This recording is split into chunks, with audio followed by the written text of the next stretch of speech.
Davey with Second Chance Armory. I want to take just a brief minute to say that I wish that the Lord bestows many blessings and favors upon y'all and y'all's families' lives. And I also hope that any burdens y'all may be experiencing are lessened and lightened. Today's a special episode. I'm sure many of y'all out there have firearms that you'll never get rid of and have significant sentimental value to y'all. And this is one of those for me. This is where it all started.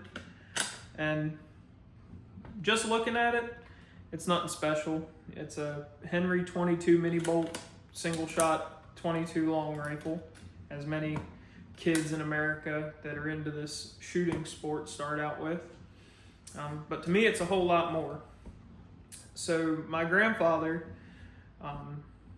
he passed when I was a kid, and this was the last thing my grandfather had ever given me.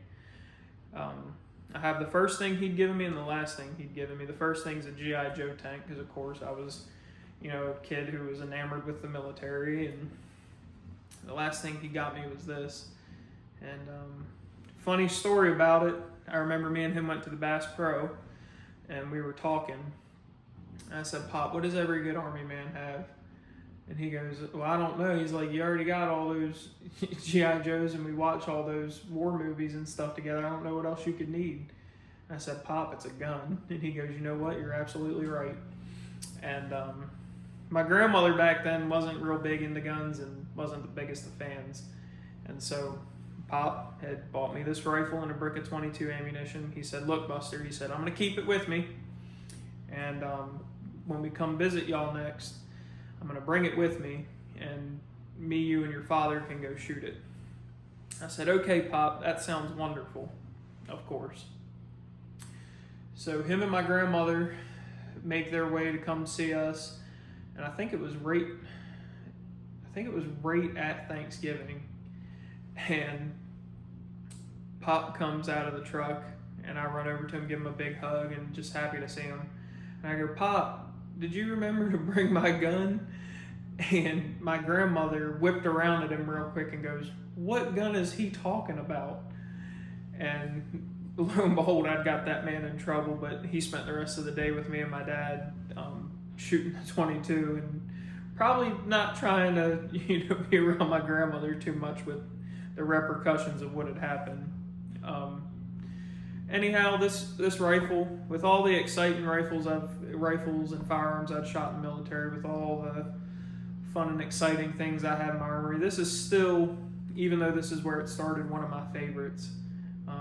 Not just for the memories, but because it's a very pleasant rifle to shoot. I mean, it's single shot, 22, accurate as they come, and just an absolute pleasure. I mean, you can sit and plink with 22 all day.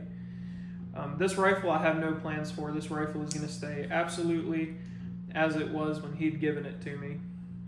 I had many people tell me, "Why don't you put a little scope on it, or why don't you thread the barrel and put a suppressor on it?" And I told him, I said, "Absolutely not. This is how it was when he gave it to me. This is how it was when he passed away, and this is how it'll stay when I pass it on to my kids and grandkids." And I'm sure that y'all out there have firearms in your collection that are like that as well. And I'd really appreciate if you'd tell me, some stories about y'all's, that maybe down in the comment section, and share that with me if you're willing and you want to. If not, I could understand why. That's it. That's all I have on this for this video today.